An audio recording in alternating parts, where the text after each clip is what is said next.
Hello friends, आप सभी का अपने HDS ट्यूटोरियल पर स्वागत है। तो झारखंड बोर्ड का क्लास 10th का एग्जाम रूटीन आ चुका है। 3 मार्च को झारखंड बोर्ड क्लास 10th का मैथ का एग्जाम है। अच्छी तरीके से आप लोग तैयारी कीजिए। आप लोगों के लिए मैंने बहुत सारा इंपॉर्टेंट क्वेश्चन अपलोड कर रखा है। नीचे डिस्क्रिप्शन पर लिंक मिल जाएगा प्लेलिस्ट का, जाकर सभी वीडियो को जरूर देखिएगा, जिससे कि आपका जो सपना है हाईएस्ट मार्क्स लाने का वो साकार हो सके। मैथ में 100 आउट ऑफ 100 लाना बहुत ही इजी है। मैथ में काफ़ी लोग डरते हैं, लेकिन यदि आप मैथ पर ज़्यादा फोकस कीजिएगा, थोड़ा सा ज़्यादा फोकस कीजिएगा, तो आराम से आपका अच्छा नंबर आ जाएगा। और सबसे ज़्यादा full out of full marks math में ही आता है, मतलब 100 में 100 मैथ में बहुत ज़्यादा बच्चों का आता है। आपका भी आ सकता है। बस आपको यहाँ पर जो मॉडल क्वेश्चन मैं बता रहा हूँ अच्छी तरीके से प्रैक्टिस कर लेना है। जैसा मॉडल प्रश्न में प्रश्न पूछा गया है, इर्द गिर्द इसी क्वेश्चन के इर्द गिर्द आप सभी का फाइनल एग्जाम में भी क्वेश्चन आने वाला है। तो मॉडल सेट को 2 से 3 बार जरूर प्रैक्टिस कर लीजिएगा। जैसे फॉर एग्जांपल यहाँ पर हम लोग इस वीडियो में पूरा मैं आप लोगों को पूरा ऑब्जेक्टिव बताने वाला हूँ, ठीक है। उसके बाद हम लोग सब्जेक्टिव पर बढ़ेंगे किसी और वीडियो में। तो यहाँ पर देखिए, जैसे कि यहाँ पर पहला नंबर में दिया हुआ है, देखिए यहाँ पर देखिए शून्य ज्ञात करें। शून्य क्या है? शून्य निकालने आएगा ही, 100% आएगा शून्य निकालने के लिए। बस यहाँ पर थोड़ा सा शब्द यानी कि यहाँ पर जो क्वेश्चन है ये अलग रहेगा, थोड़ा सा सेम भी रह सकता है, लेकिन शून्य निकालने आएगा ही 100% श्योर। तो जो मेन आधार है, जो मेन कॉन्सेप्ट, उसको समझना है आपको, ठीक है। तो देखिए इसका शून्य हम लोग निकालते हैं। इसका शून्य निकालने के लिए क्या करेंगे, यहाँ पर देखिए px is equal to x square minus 27 के शून्य। तो यहाँ पर देखिए x square minus 27 is equal to 0, 0 निकालें इजिकल टू 0 कर देंगे। यहाँ पर कैसे सॉल्व करेंगे, एक्स स्क्वायर माइनस 27 इसको सॉल्व करेंगे बराबर 0। तो देखिए एक्स स्क्वायर बराबर ये वाला देखिए -27 उधर जाएगा बराबर के दूसरी साइड, तो क्या हो जाएगा +27। तो हम लोग प्लस को नहीं लिखते हैं, डायरेक्ट 27 लिख दे रहे हैं। अब यहाँ पर देखिए ये जो स्क्वायर है, स्क्वायर बराबर के दूसरी साइड जाता है तो क्या होता है, स्क्वायर जब बराबर के दूसरी साइड जाता है तो वो रूट बन जाता है। तो यहाँ पर लिखेंगे हम लोग x इज इक्वल टू √27 और x इज इक्वल टू √27 को हम लोग लिख सकते हैं, इसको लिख सकते हैं √3 इंटू 3 इज इक्वल टू 3√3। कोई दिक्कत नहीं है, कोई दिक्कत नहीं है। तो x इक्वल टू कितना आया 3√3। देखिए 3√3 यहाँ पर देखिए प्लस माइनस के साथ, ऑप्शन नंबर दूसरा बिल्कुल सही हो जाएगा। कोई दिक्कत नहीं है, प्रैक्टिस कर लेना है आपको, ठीक है। अब बढ़ते हैं नेक्स्ट, देखिए सेकंड नंबर। यदि किसी बहुपद का ग्राफ x अक्ष को 3 बिंदुओं पर प्रतिच्छेद करता है तो इनमें कितने शून्य होते हैं। यानी कि ये थोड़ा सा इस बार घुमाकर क्वेश्चन पूछा गया है। पहले इसी क्वेश्चन को इस तरीके से पूछा जाता था, यहां पर इस तरीके से रहता था, उसके बाद यहां पर कुछ इस तरीके से रहता था, ठीक है। यहां पर px का वैल्यू बताना रहता था। तो यहां पर ग्राफ ना देकर यहां पर इस बार शब्दों में लिखा हुआ है। तो देखिए यहां पर कितना बार x को, ये जो x अक्ष है कितना बार कटा है, 1 2 3, ठीक है। यहां पर देखिए 3 बिंदुओं पर प्रतिच्छेद करेगा तो शून्य कितना शून्य होगा उसका, 3 शून्य 3 शून्य 3 शून्य। यहां पर देखिए ऑप्शन नंबर पहला इजी है, ठीक है। चलिए अब बढ़ते हैं नेक्स्ट, अगला देखिए यहां पर तीसरा नंबर। 2 परिमेय संख्याओं के बीच कितनी परिमेय संख्या हो सकती है, 2 परिमेय संख्या। आप बताइए यहां पर 2 और 3, 1 मिनट, 2 और 3 के बीच में कितना परिमेय संख्या है। अगर मैं आपसे पूछूं 2 और 3 के बीच में कितना परिमेय संख्या है तो आप बोलिएगा सर कुछ नहीं है, लेकिन यहाँ पर हजारों करोड़ों परिमेय संख्या है। फॉर एग्जाम्पल 2.1, 2.2, 2.3 सब तो इसी के बीच में है ना। तो यहाँ पर बहुत सारा परिमेय संख्या, अनंत, यहाँ पर अनंत ऑप्शन नंबर चौथा सही हो जाएगा, अनंत इनफाइनाइट परिमेय संख्या है। फिर देखिए नेक्स्ट अगला 4 नंबर। 2 क्रमिक सम संख्याओं का HCF यानी कि मौसा क्या होगा, दो क्रमिक सम संख्याओं का HCF है। तो चलिए इसको हम लोग एग्जाम्पल से समझते हैं। 2 क्रमिक सम संख्याओं का HCF है। फॉर एग्जाम्पल यहां पर हम लोग मान लेते हैं, एक मान लेते हैं 6 और एक मान लेते हैं 7। देखिए 2 क्रमिक सम संख्या बोला है तो 7 नहीं, हम लोग 8 ले लेंगे, ठीक है, 8 ले लेंगे, 8। यहां पर देखिए यहां पर बोला गया है 2 क्रमिक सम संख्या 7 और 8, इसका HCF कितना होगा, ठीक है। तो देखिए इसका HCF अगर हम लोग निकालेंगे, जिसे 6 का हम लोग अभाज्य गुणनखंड करेंगे 2 तिया 6, ठीक है, और यहाँ पर 8 का करेंगे हम लोग तो क्या हो जाएगा 2 चौके 8 2 दूना 4। तो यहां पर अगर HCF का बात करें हम लोग, HCF का बात करें तो यहां पर देखिए HCF यहां पर 2 आएगा, HCF यहां पर 2 है, यानी कि 2 इसका HCF हो जाएगा। जो दोनों में रहता है उसको हम लोग HCF मान लेते हैं। यहां पर 2 है, यहां पर 2 है, यहां पर 3 है, वैसे यहां पर 3 एका 3 कर सकते हैं, यहां पर 2 एका 2 कर सकते हैं, कोई दिक्कत नहीं है। लेकिन बाकी देखिए 3 यहां पर कहीं पर नहीं है, तो 2 में छोड़ा है, 2 HCF हो गया। दूसरा एक एग्जाम्पल लेते हैं, एग्जाम्पल के तौर पर समझते हैं। मान लेते हैं 10 हो गया और एक हमारा हो गया 12, क्रम, ठीक है, क्रम में सम संख्या है, इसका HCF 10 का अगर हम लोग निकालेंगे तो कितना हो जाएगा, 2 5 10। और अगर 12 का निकालेंगे अभाज्य गुणनखंड तो यहां पर 2 6 12, 2 तिया 6, ठीक है। तो यहां पर देखिए, यहां पर भी अगर हम लोग देखें तो कॉमन क्या है दोनों में, यहां पर देखिए 2 मैच कर रहा है, तो यहां पर भी HCF कितना हो जाएगा, HCF कितना हो जाएगा 2। यहां पर भी HCF कितना आया था, 2 आया था। यानी कि कोई दूसरा एग्जाम्पल भी लेंगे तो भी HCF अगर 2 क्रमागत सम संख्या के HCF निकालेंगे तो 2 ही आएगा। तो यहां पर ऑप्शन नंबर दूसरा सही हो जाएगा, ठीक है। चलिए अब बढ़ते हैं नेक्स्ट, अगला देखिए 5 नंबर। दो चरों x y में रैखिक समीकरण ax plus b y plus c equal to 0 के कितने अधिकतम हल संभव है। तो यहां पर देखिए 2 चर है, x और y 2 चर है। जब 2 चर रहता है, इस तरीके से समीकरण रहता है, तो उसका हल अनंत हो जाता है, अनंत हो जाता है। मान लेते हैं x का वैल्यू 1 रखेंगे तो y का वैल्यू कुछ आएगा, कुछ ना कुछ तो आएगा। उसी प्रकार अगर x का वैल्यू 2 रखेंगे तो y का वैल्यू कुछ और आएगा, 3 रखेंगे तो y का वैल्यू कुछ और आएगा। तो हम लोग दोनों में से एक में हल्का से बदला हुआ तो हल बनेगा, हल, ठीक है, हल बनेगा, वैल्यू भी आएगा y का, अनंत हल हो जाएगा। बहुत सारा हल हो सकता है इसका, बहुत सारा, इनफाइनाइट, अनगिनत। ऑप्शन नंबर तीसरा सही हो जाएगा, ठीक है। अब बढ़ते हैं नेक्स्ट, अगला देखिए 6 नंबर। असंगत समीकरण युग्म द्वारा निरूपित रेखाएं कैसी होती है। देखिए असंगत, असंगत मतलब 2 रेखा है, एक रेखा ये है रेखा कुमारी और एक रेखा डुंगडुंग यहां पर है, ठीक है। रेखा रेखा 2 रेखा है और यहां पर बोला है कि देखिए असंगत, असंगत मतलब दोनों आपस में टच में नहीं है, ठीक है, दोनों आपस में टच में नहीं है, असंगत, कहीं पर टच नहीं हो रहा है। आगे ले जाएंगे इसको हम लोग, फिर भी टच नहीं होगा, कहीं पर टच नहीं होगा, ठीक है। तो यहां पर कैसा रेखा है ये दोनों, कैसा रेखा है, अगर ये एल रेखा, ये एम रेखा है, एल एम कैसा रेखा है, दोनों समांतर रेखा है, समांतर रेखा है, कहीं पर टच भी नहीं होगा। अगर टच हो गया फिर तो ये संगत हो जाता है। यहाँ पर साफ साफ लिखा हुआ है असंगत, यानी कि कहीं पर भी आपस में इंटरसेक्युलर नहीं करेगा, इंटरकोस्ट नहीं करेगा, ठीक है। चलिए अब बढ़ते हैं नेक्स्ट, अगला देखिए 7 नंबर। 7 नंबर देखिए, x square minus 3x plus 2 is equal to 0 का एक मूल क्या होगा। तो इसका मूल निकालना है, यानी कि इसका हम लोगों को मूल निकालना है। मूल इंडायरेक्टली बोला गया है, शून्यक निकाल लेंगे तो मूल निकल ही जाएगा। तो चलिए इसका हम लोग शून्यक निकालते हैं, ठीक है, इसका हम लोग शून्यक निकालते हैं, यहाँ पर निकालेंगे हम लोग शून्यक, इसका निकालेंगे। चलिए इसको जल्दी जल्दी सोल्व करते हैं। क्या है यहाँ पर, x square minus 3x plus 2 is equal to 0। शून्य निकालना इजी है, बस इसको हम लोग क्या करेंगे, तोड़ देंगे इसको। यहाँ पर 1 है और 2 को गुना कर देंगे तो क्या हो जाएगा, 2 हो जाएगा, 2 हो जाएगा। 2 का भाज्य गुणनफल करेंगे तो 2 1 का 2 हो जाएगा, और 1 और 2 को जोड़ देंगे तो क्या हो जाता है, 3 हो जाता है। तो यहाँ पर माइनस रखेंगे, यहाँ पर माइनस रखेंगे, ठीक है, यानी कि -2 -1 क्या हो जाएगा, -3। तो इसको हम लोग लिखते हैं एक्स स्क्वायर, यहाँ पर -3x के स्थान पर हम लोग -2x -x लिख सकते हैं। ये वाला 1 के लिए हम लोग यहाँ पर x लिखे, 1 यहाँ पर छिपा हुआ है, फिर +2 इज इक्वल टू 0। अब इसको सोल्व करते हैं, दोनों में क्या कॉमन है, x कॉमन है, x बाहर निकाल देंगे, यहाँ पर x -2 बच जाएगा। और यहाँ पर दोनों में से कुछ कॉमन है क्या, ऐसा करते हैं हम लोग -1 बाहर निकाल देते हैं, तो यहाँ पर x बचेगा। और यहाँ पर देखिए माइनस तो बाहर निकाल चुके हैं, इसलिए ये वाला जो प्लस है वो माइनस हो जाएगा, 2 इज इक्वल टू 0। अब यहाँ पर देखिए ब्रैकेट के बाहर जो है उसको एक साथ लिखेंगे, x -1 उसके बाद x -2। अब इसको सोल्व कर देते हैं। तो यहाँ पर देखिए इसको हम लोग सोल्व करेंगे तो हमारे पास आ जाएगा x is equal to 1, x is equal to 1 और x इज इक्वल टू 1, उसके बाद x इज इक्वल टू 2।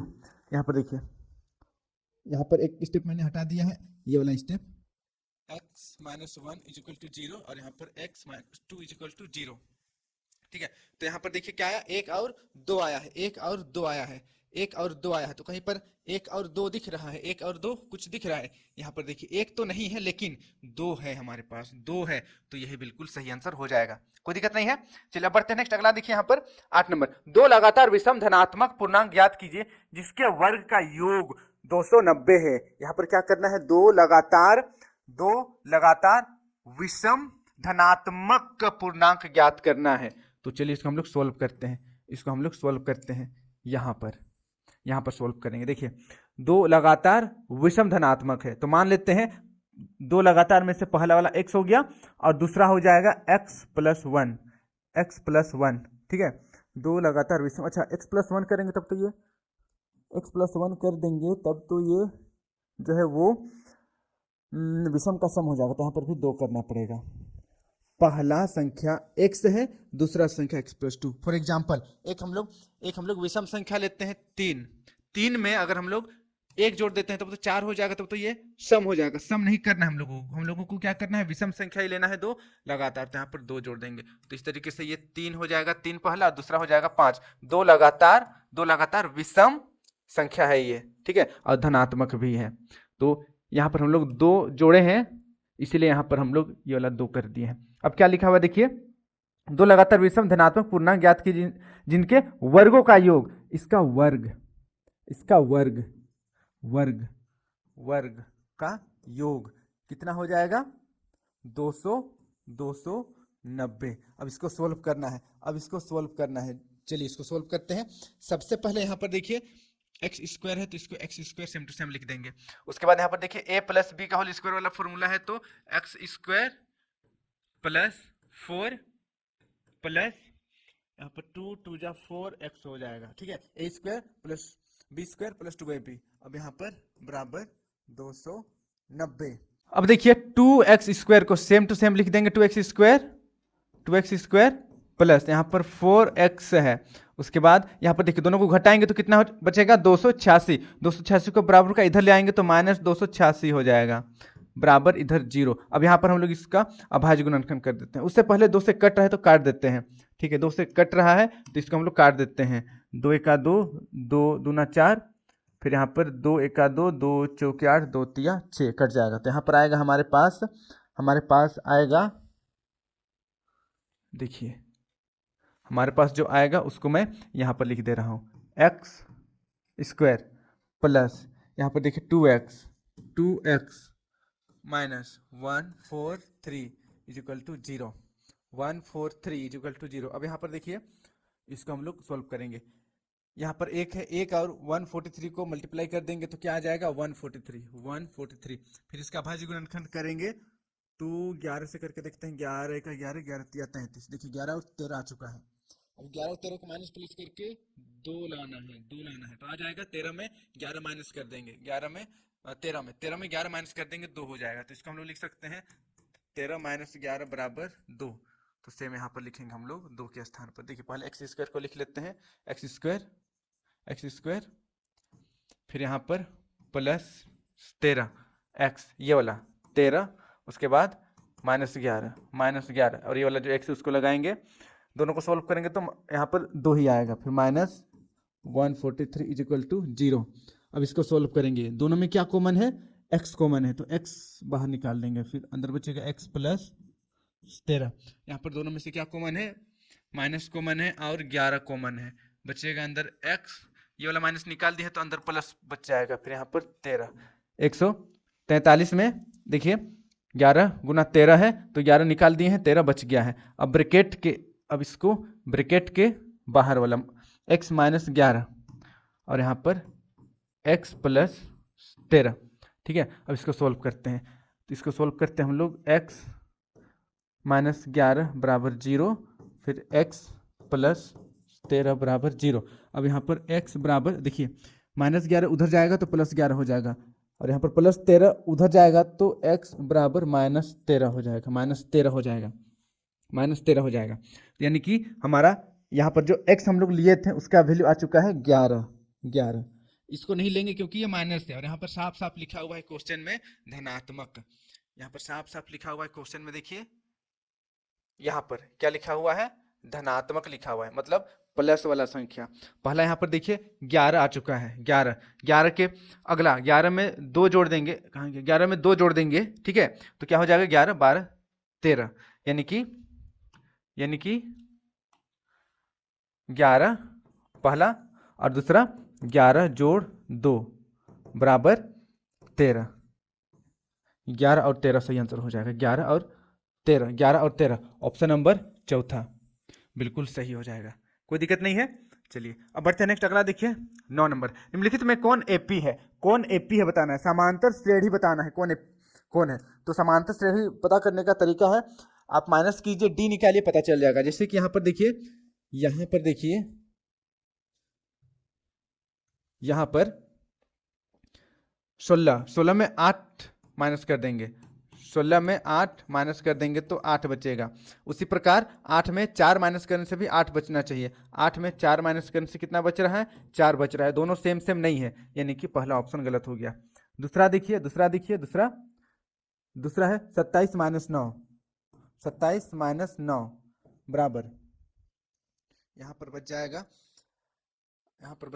10 11 12 13 14 15 16 17 8 और यहाँ पर 1, ठीक है। हाँ, अब 9 में 3 माइनस करेंगे, 9 में 3 माइनस करेंगे, 18 आएगा क्या, बिल्कुल नहीं आएगा, यहाँ पर 6 आ जा रहा है, तो ऑप्शन नंबर दूसरा भी गलत हो गया। अब सी ट्राई करते हैं, ऑप्शन नंबर तीसरा ट्राई करते हैं, ठीक है, इसको मैं मिटा दे रहा हूँ, ये सबको मिटा दे रहा हूँ। ऑप्शन नंबर तीसरा ट्राई करते हैं हम लोग। यहाँ पर क्या है, 2 फिर -2, इसको हम लोग माइनस करेंगे। देखिए, अरे भाई,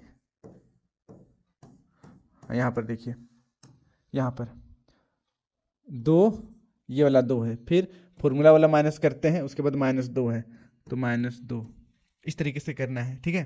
तो यहाँ पर देखिए 2 प्लस हो जाएगा ये, ठीक है, माइनस माइनस मिलकर प्लस हो जाएगा, बराबर 4 आया। अब इसको इससे घटाएंगे, फिर भी 4 आना चाहिए, देखते हैं, -2 -6 बराबर, देखते हैं, यहाँ पर -2 है, यहाँ पर माइनस इंटू माइनस प्लस हो जाएगा, 6 बराबर, यहाँ पर 4 आ रहा है, देखिए कितना आ रहा है, 4 आ रहा है, ऊपर भी 4 आया, नीचे भी 4 आया, यानी कि ये समांतर श्रेणी है, तो ऑप्शन नंबर तीसरा बिल्कुल सही हो जाएगा, ऑप्शन नंबर तीसरा सही हो जाएगा, समांतर श्रेणी है। अब बढ़ते हैं नेक्स्ट, अगला क्वेश्चन देखिए, 7 नंबर हो गया, 8 नंबर हो गया, 9 नंबर भी हो गया, 10 नंबर देखिए, 10 नंबर यहाँ पर देखिए 1 4 7 10 डॉट के 18वें पद का मान क्या है, 18वें पद का मान बताना है, यानी कि फॉर्मूला है हमारे पास an is equal to a plus n minus 1 into d, simple है। अब देखिए a 18 का वैल्यू निकालना है, a 18 का वैल्यू निकालना है, a 18 का वैल्यू निकालना है, a बराबर देखिए यहाँ पर 1 दिया हुआ है, 1 लिखेंगे जोड़ n, यानी कि टोटल यहाँ पर कितना संख्या है, तो टोटल 18वें पद, ठीक है, तो 18 हो जाएगा n का वैल्यू, 18 माइनस 1, और यहाँ पर d का वैल्यू क्या हो जाएगा, 10 में 7 माइनस करेंगे 3 बचेगा, यानी कि 3 इसका वैल्यू हो जाएगा d का। अब इसको सोल्व करते हैं, बराबर 1 जोड़ 18 में 1 माइनस करेंगे तो 17, ठीक है, 17 गुना 3। अब इसको सोल्व करते हैं, a 18 का वैल्यू देखिए यहाँ पर 1 जोड़ 17 दूनी 17 51। अब यहाँ बराबर जोड़ देंगे, 51 में 1 जोड़ देंगे तो 52 हो जाएगा, 52, यही हमारा आंसर है। 52 कहाँ पर है, ऑप्शन नंबर तीसरा, 52 बिल्कुल सही है, कोई दिक्कत नहीं है। अब बढ़ते हैं नेक्स्ट, अगला देखिए 11 नंबर, दो समरूप त्रिभुजों के क्षेत्रफलों का अनुपात 16:9 है, तो उनकी संगत भुजाओं का अनुपात क्या होगा, संगत भुजाओं का अनुपात कितना होगा, क्षेत्रफल का अनुपात दिया हुआ है कितना, 16:9, क्षेत्रफल का अनुपात दिया हुआ है 16:9, तो इसको हम लोग लिखते हैं 16/9, ठीक है, 16:9 को 16/9 लिख सकते हैं। अब यहाँ पर भुजाओं का अनुपात निकालना है, तो देखिए दो समरूप त्रिभुज का भुजाओं का अनुपात क्या होता है, अगर देखिए यहाँ पर 2 त्रिभुज है, मैं 2 त्रिभुज यहाँ पर बना रहा हूं, देखिए यहाँ पर ABC, अच्छा ABC के बाद इसको मैं नाम देता हूं कुछ दूसरा, DEF, दो त्रिभुज है यहाँ पर, और दोनों त्रिभुज मान लेते हैं कि क्या है, समरूप है। तो इसका समरूप है, तो इसका भुजाओं का अनुपात क्या हो जाएगा, भुजाओं का अनुपात यहाँ पर देखिए a b a b a b बटे ये हो जाएगा डी ई बराबर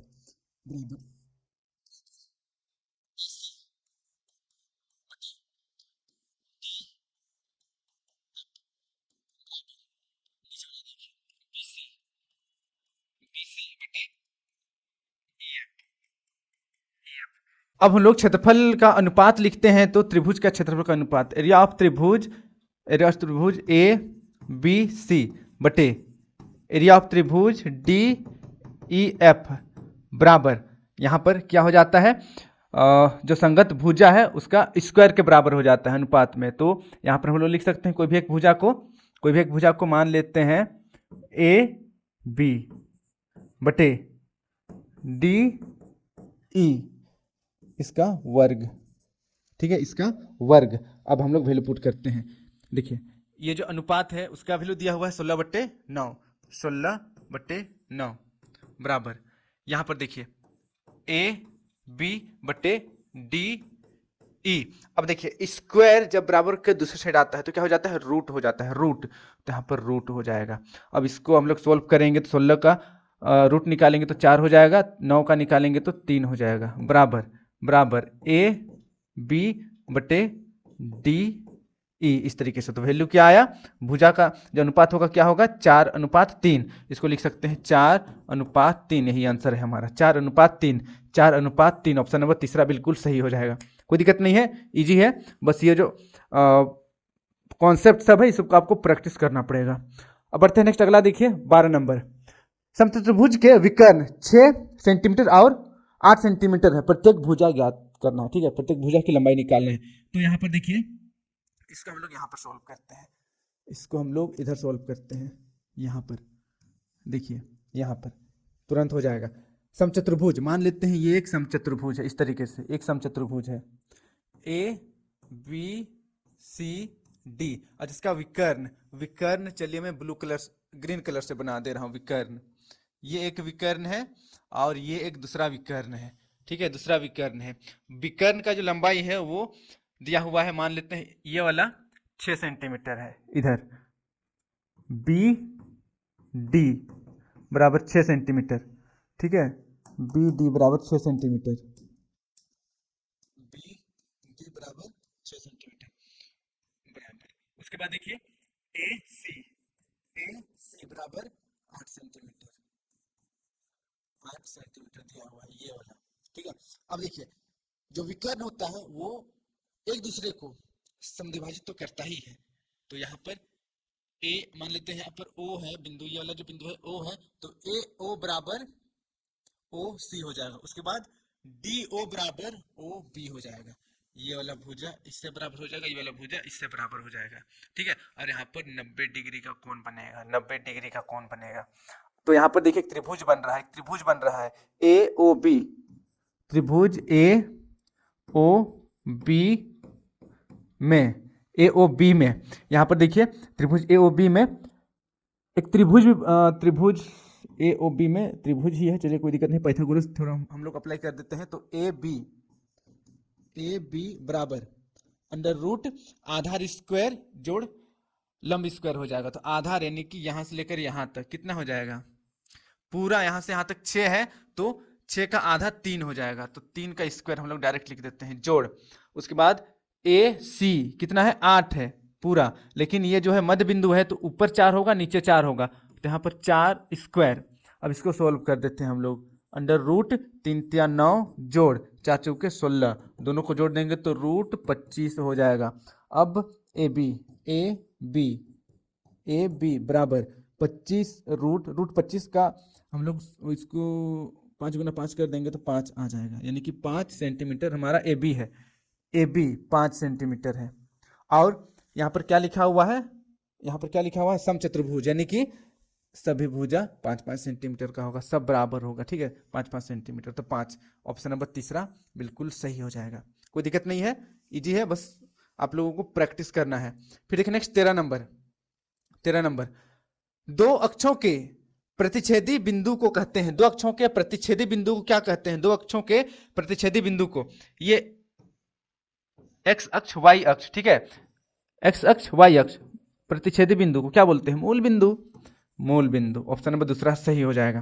फिर देखिए नेक्स्ट 14 नंबर, वाई अक्ष से 5 इकाई युग्म और एक्स अक्ष पर एक बिंदु P स्थित है, तो P के निर्देशांक यहां पर देखिए, एक्स यहां पर देखिए y अक्ष से 5 इकाई, ये हमारा y अक्ष है, ठीक है, ये क्या है? y अक्ष है, y डैश y, y से 5, तो हम लोग इधर बढ़ेंगे, इस साइड बढ़ेंगे 5, तो मान लेते हैं यहां पर है, ठीक है, कोई बिंदु वहां पर है। और कहाँ है? x अक्ष पर, ये x अक्ष पर ही है, x पर ही है, तो इसका निर्देशांक, ये बिंदु P है, तो P का निर्देशांक क्या हो जाएगा? देखिए x पर तो हमारा 5 होगा ही, और y ऊपर कितना गया? कुछ नहीं गया है, तो 0, तो 5,0 सही आंसर हो जाएगा। 5,0, 5,0, ऑप्शन नंबर पहला सही हो जाएगा। अब बढ़ते हैं नेक्स्ट, अगला देखिए 15 नंबर, यदि साइन ए देखिए साइन ए बराबर 3/4, तो कोसेक ए का मान निकालिए।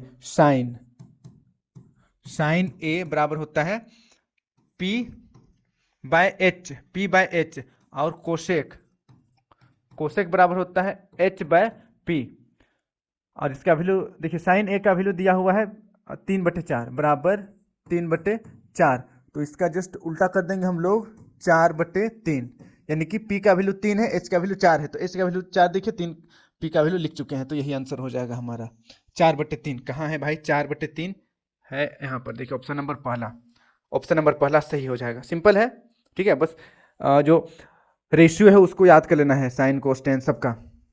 फिर देखिए नेक्स्ट अगला 16 नंबर, यहां पर देखिए sec a plus tan a into 1 minus sine a बराबर है, इसको चलिए हम लोग सोल्व करते हैं।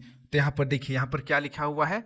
यहां पर क्वेश्चन है sec a plus tan a into 1 minus sine a, तो यहां पर हम लोग सेक ए को लिख सकते हैं 1/कोस ए, फिर प्लस है, प्लस लगाएंगे, फिर देखिए टेन को हम लोग लिख सकते हैं sine a by cos a, bracket बंद।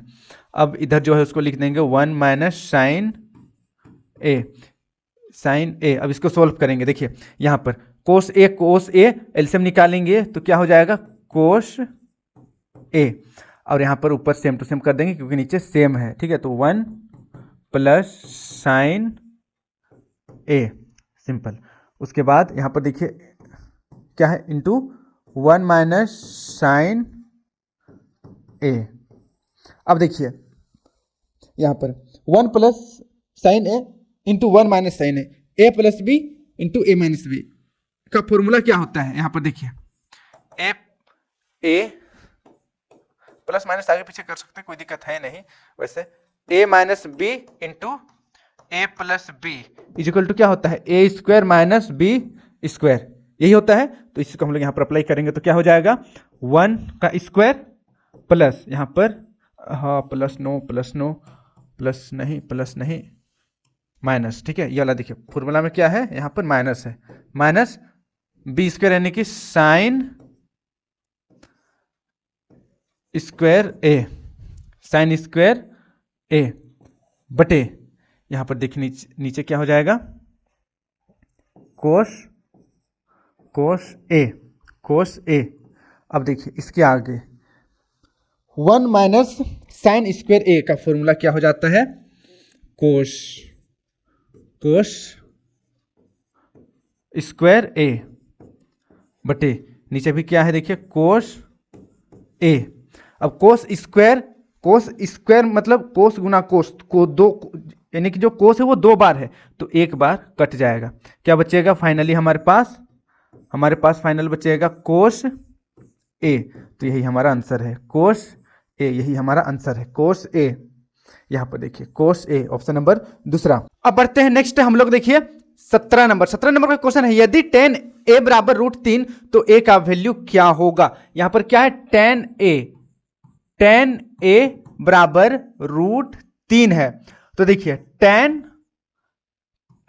खाली स्थान बराबर √3। बताइए 10 कितना डिग्री का वैल्यू √3 होता है, तो 60 डिग्री का वैल्यू 60, यहाँ पर 60 डिग्री सही आंसर हो जाएगा। 60 डिग्री कहाँ पर है, ऑप्शन नंबर दूसरा, बहुत इजी है। फिर देखिए नेक्स्ट अगला 18 नंबर, जब किसी सीधे खड़े खंभे की छाया और उसकी ऊंचाई बराबर हो तो सूर्य का उन्नयन कोण का मान क्या होगा। यहां पर देखिए, यहां पर मैं कलर चेंज कर दूं, यहां पर देखिए ये खंभा है, ठीक है, खंभा है और खंभा का यहां पर छाया इधर बन रहा है, और खंभा और छाया दोनों बराबर है, मान लेते हैं दोनों एक्स है, एक्स सेंटीमीटर या एक्स मीटर या एक्स किलोमीटर जो भी है यहाँ पर। अब यहाँ पर देखिए, यहाँ पर जो एंगल बनेगा यही हम लोगों को निकालना है, यही हम लोगों को निकालना है।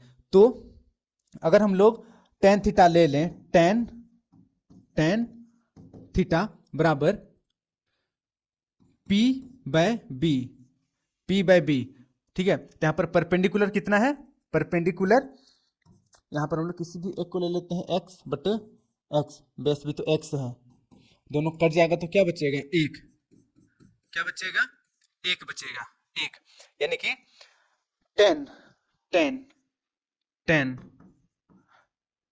10 कितना थीटा होगा, कितना डिग्री का वैल्यू एक होता है, 10 कितना डिग्री का वैल्यू एक होता है। यहाँ पर देखिए एक निकला है, ठीक है, एक्स एक्स दोनों कट चुका है, तो 10 कितना डिग्री का वैल्यू, तो 10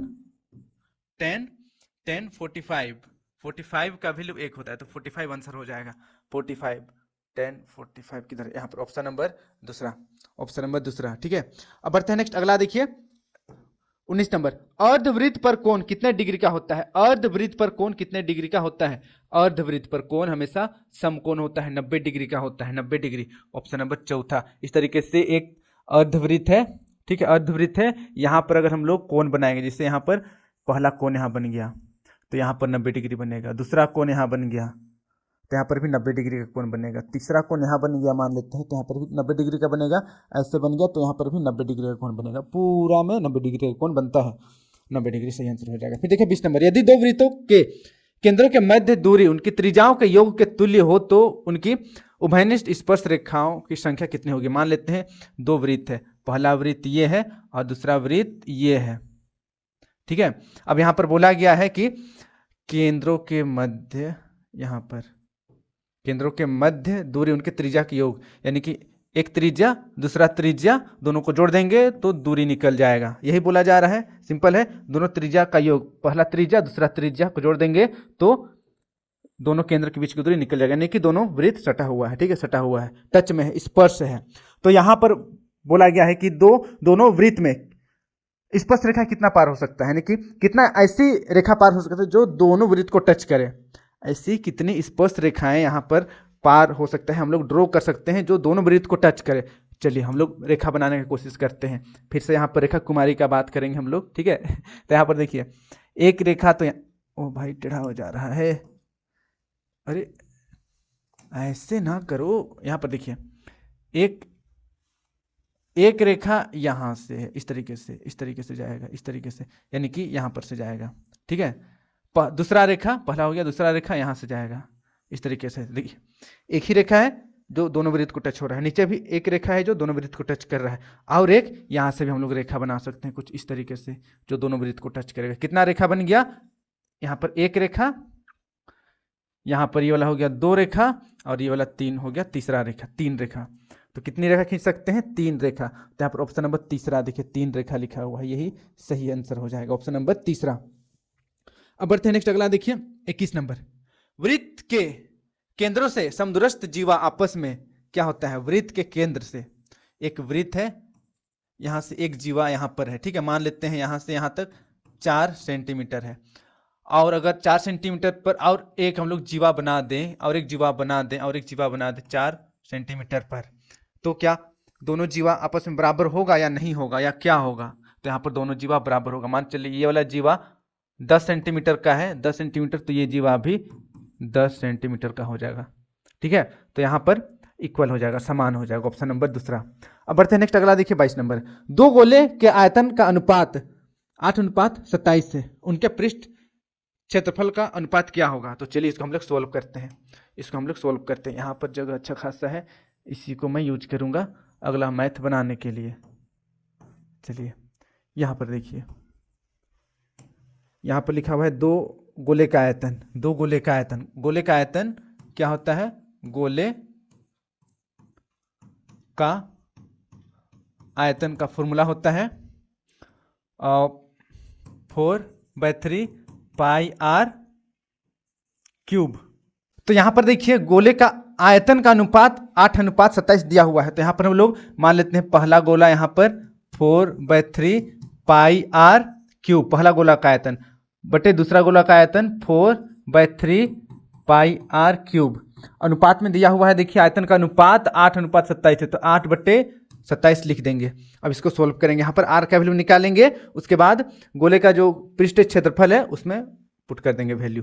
तो इसको हम लोग चलिए काटते हैं, मैं ग्रीन कलर यूज करता हूँ। देखिए 4/3 कट जाएगा, पाई पाई कट जाएगा। अब यहाँ पर देखिए इसको हम लोग लिख सकते हैं, इसको हम लोग लिख सकते हैं आर, इसको चलिए R1 में दे देता हूँ, इसका R2 दे देता हूँ, ठीक है, R1 बट्टे R2 का होल क्यूब बराबर 8/27। अब देखिए क्यूब बराबर के उधर जाएगा तो रूट क्यूब बन जाएगा, ठीक है, रूट क्यूब बन जाएगा। तो यहाँ पर R1 बट्टे R2 बराबर यहाँ पर हो जाएगा ये पूरा क्यूब रूट 8/27।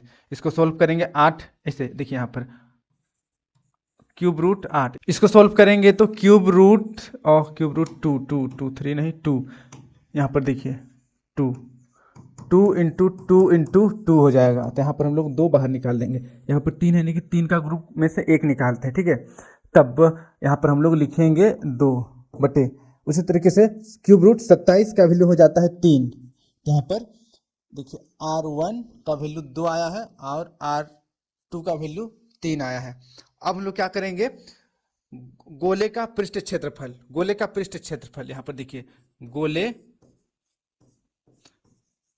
का पृष्ठ क्षेत्रफल, गोले का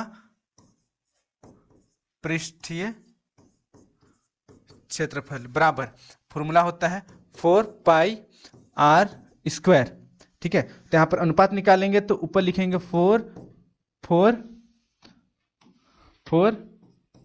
पाई आर स्क्वायर। अभी देखिए R1 स्क्वायर, ठीक है, ये वाला लेंगे अभी वैल्यू, फिर नीचे 4 पाई R2 का स्क्वायर। अब यहाँ पर वैल्यू पुट करते हैं, देखिए अब यहाँ पर फिर से ये वाला जो 4 पाई है कट जाएगा, 4 पाई कट गया, ठीक है, बचा है R1 स्क्वायर बटे R2 स्क्वायर।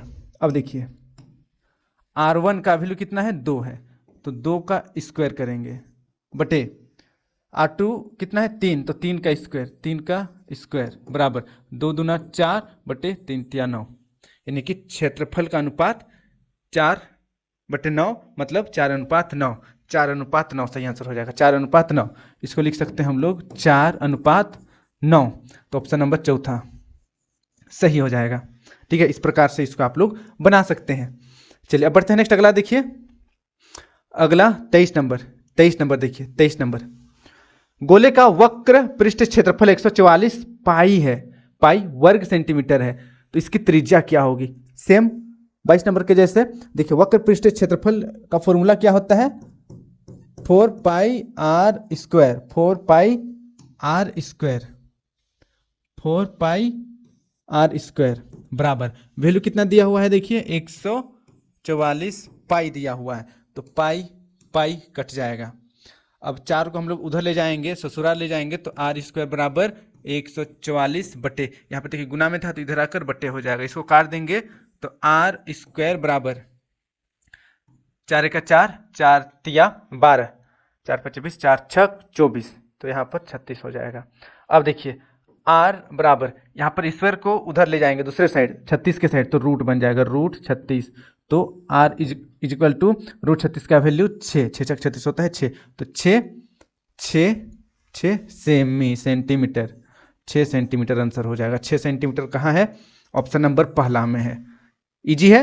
अब बढ़ते हैं नेक्स्ट, अगला देखिए 24 नंबर। एक सिक्के को उछालने पर चित आने की प्रायिकता। एक सिक्के को उछालेंगे हम लोग, एक सिक्के को उछालेंगे तो उसमें दो ही रहता है, एक हेड रहता है, एक टेल रहता है, एक चिट रहता है, एक पट रहता है, ठीक है, दो ही रहता है।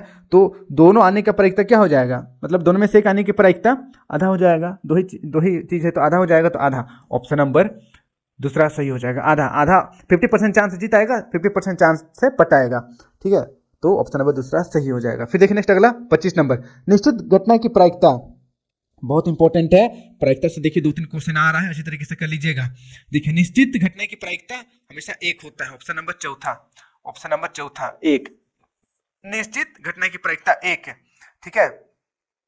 चलिए फिर देखिए नेक्स्ट अगला 26 नंबर।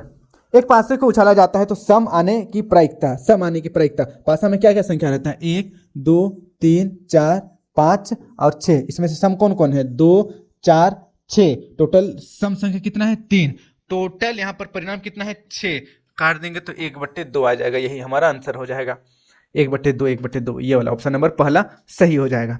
फिर देखिए नेक्स्ट 27 नंबर। यदि यदि x+2, 3x और 4x+1 समानांतर श्रेणी है तो x का मान क्या होगा। ये मजेदार क्वेश्चन है, ये मजेदार क्वेश्चन है। यहाँ पर x का वैल्यू निकालना है, x का वैल्यू निकालना है, जबकि ये क्या है, समांतर श्रेणी है। समांतर श्रेणी में d यानी कि अंतर, सार्वंतर बराबर होता है, तो इसमें से इतना माइनस करेंगे तो d मिलेगा, इस और 3x में हम लोग x+2 माइनस करेंगे तो भी d मिलेगा। तो यहाँ पर देखिए, यहाँ पर हम लोग इसको इस तरीके से लिख सकते हैं, यहाँ पर 4x माइनस, अच्छा 4x+1, ठीक है, 4x+1 माइनस 3x बराबर d, सार्वंतर। उसके बाद दूसरा देखिए 3x माइनस x+2 बराबर ये भी d, कोई दिक्कत नहीं है, d आएगा दोनों। अब देखिए ये भी d है, ये भी d है, यानी कि ये दोनों भी बराबर हो जाएगा, ये दोनों भी बराबर हो जाएगा, ठीक है। समीकरण 1 मान लेंगे, समीकरण 2 मान लेंगे, समीकरण 1 और 2 दोनों बराबर है तो हम लोग बराबर करेंगे। अब देखिए पहले इसको लिखते हैं, ऊपर वाला को लिखते हैं, यहाँ पर 4x+1 ब्रैकेट माइनस 3x। चलिए हम लोग ऐसा करते हैं, ब्रैकेट सोल्व करते जाते हैं, ब्रैकेट को क्या करते हैं, सोल्व करते जाते हैं, ठीक है, ब्रैकेट को सोल्व करते जाते हैं। देखिए 4x+1, यहाँ पर देखिए, यहाँ पर माइनस और यहाँ पर प्लस है तो -3x हो जाएगा।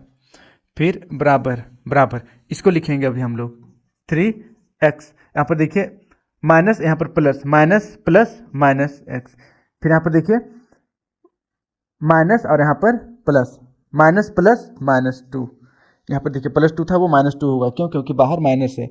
बस अब इसको सॉल्व करेंगे हम लोग, सॉल्व करेंगे तो यहाँ पर देखिए 4x और ये वाला 3x और x, यहाँ पर माइनस होकर क्या बचेगा 2x, 2x को बराबर का इधर ले आएंगे तो -2x हो जाएगा, -2x और यहाँ पर देखिए -3x इधर ऑलरेडी है, ये है बराबर, ये वाला -2 को -2 इधर रहने देते हैं, और यहाँ पर देखिए +1 उधर जाएगा तो -1 हो जाएगा।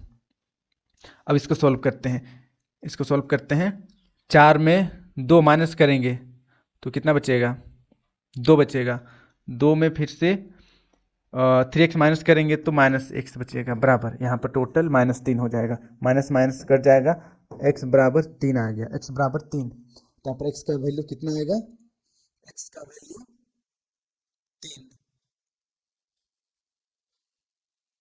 यहाँ पर ये वाला x बराबर 3, ठीक है, कोई दिक्कत नहीं है। अब बढ़ते हैं नेक्स्ट, देखिए 28 नंबर। यदि 6 8 9 x तथा 13 का माध्य 10 है तो x का वैल्यू क्या होगा, x का मान बताना है। यहाँ पर देखिए माध्य कितना है, 10 है, माध्य 10 है, तो यहाँ पर देखिए माध्य का फॉर्मूला क्या होता है, सबका आपस में जोड़ लेते हैं, तो यहाँ पर हम लोग जोड़ेंगे 6 + 8 + 9 + x + 13 बटे टोटल कितना नंबर है, 1 2 3 4 5, माध्य कितना है 10 बराबर 10, इसको सॉल्व कर देंगे।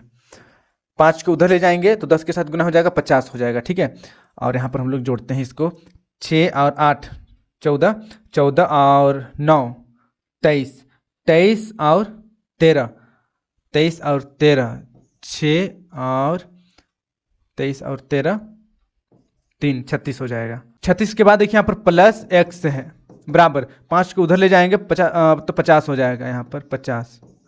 अब देखिए x बराबर 50 माइनस 36 बराबर माइनस कर देंगे तो यहाँ पर बचेगा 4 और 1 यानी कि 14, यानी कि x बराबर कितना आया, 14 आया है। x बराबर 14 आया है, 14 14 14, ऑप्शन नंबर तीसरा सही हो जाएगा। अब बढ़ते हैं नेक्स्ट, अगला देखिए 29 नंबर। 29 नंबर का क्वेश्चन देखिए, बहुलक निकालना है। ठीक है, बहुलक निकालना है। क्या है, 2 6 4 5 0 2 1 3 2 का बहुलक क्या होगा।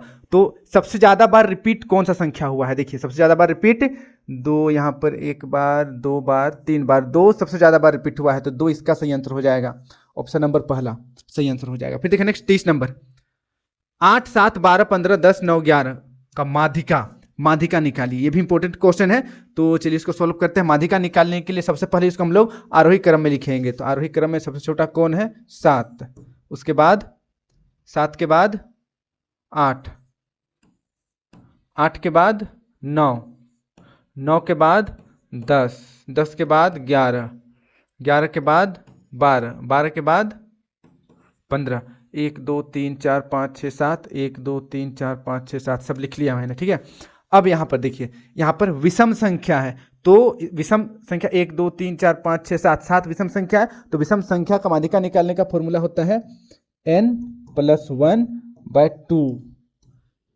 ठीक है, इतना टर्म है, इतना पद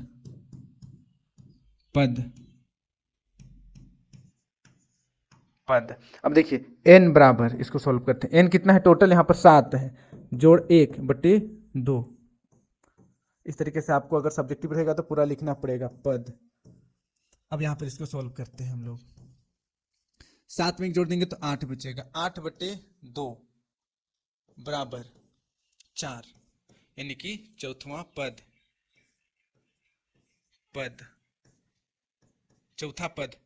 पद कौन सा है, देखिए पहला दूसरा तीसरा चौथा, यानी कि 10 बराबर 10 आंसर, 10 आंसर हो जाएगा। 10 कहाँ है, ऑप्शन नंबर पहला सही आंसर हो जाएगा। ठीक है, तो यहाँ पर जो भी क्वेश्चन है सब बहुत इंपॉर्टेंट है। देखिए बहुलक निकालने के लिए आएगा ही आप लोगों का, हो सकता है यहाँ पर थोड़ा सा नंबर आगे पीछे रहे, बहुलक आएगा। कैसे निकालने, जो सबसे ज्यादा बार रिपीट हो रहा है वही बहुलक है। माध्यिका निकालने के लिए आएगा ही, फॉर्मूला यहाँ पर मैंने बता दिया। यहाँ पर विषम संख्या के लिए, सम संख्या के लिए नॉर्मल होता है n/2। ठीक है, n/2 नॉर्मल रहता है। फिर देखिए नेक्स्ट, यहाँ पर आप लोगों का समांतर श्रेणी से क्वेश्चन रहेगा ही, प्रायिकता से क्वेश्चन रहेगा ही, ये सबको कवर कर लीजिएगा तो आराम से आपका मैथ में अच्छा नंबर आ जाएगा, 100/100। ठीक है, बहुत जल्द मैं हो सकता है कल ही सब्जेक्ट भी अपलोड कर दूंगा, जरूर देखिएगा। और बाकी सभी सब्जेक्ट का इंपॉर्टेंट क्वेश्चन अपलोड हो चुका है नीचे डिस्क्रिप्शन पर, जरूर चेकआउट कीजिएगा और सभी क्वेश्चन को याद कर लीजिएगा। मैं चाहूंगा आप सभी का इस बार मैथ में पूरा 100/100 आ जाए। तो कितने बच्चे ऐसे हैं जो 100/100 का टारगेट लिए हैं, नीचे कमेंट जरूर कीजिएगा। आज के लिए इतना ही, thank you for watching video. जय हिंद, जय भारत।